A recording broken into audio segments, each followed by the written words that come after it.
Hey everybody, welcome to 2 Minutes with Gossamer Gear. You recently saw us review this pack by Kelty. You also saw me strap 2 trekking poles to this using the Gossamer Gear Light Trek Bungee strap system. Amazing product.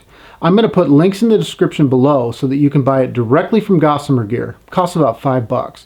So stay tuned, I'll be right back. We're going to show you how these work. So the bungee clamps come packed 2 in a bag, and they are PO D9023. These are manufactured 9 of 20. Once they're out of the bag, they look like this.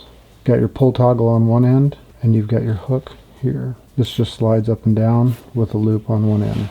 To use this clamp, it goes under whatever you're using, and it hooks. Your accessory will go under here. We'll show you. In this case, I want to clamp 2 trekking poles.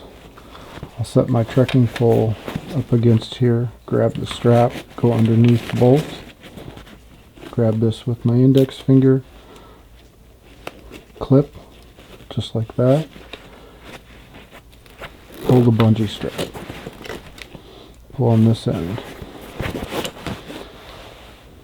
That holds securely. Now you can put more if you like, and you can put these just about anywhere. To remove the Gossamer Gear bungee strap, use the toggle, pull back. You can grab the assembly, unclip, and remove. It's not whether you can carry more gear, it's how much more gear do you actually want to carry. The Gossamer Gear pack strap is an amazing product, great innovation, lightweight, and can be carried almost anywhere. Every hiker and every backpack should have this somewhere in their lineup. We definitely recommend this, so check out the Gossamer Gear Light Trek Pack Bungee.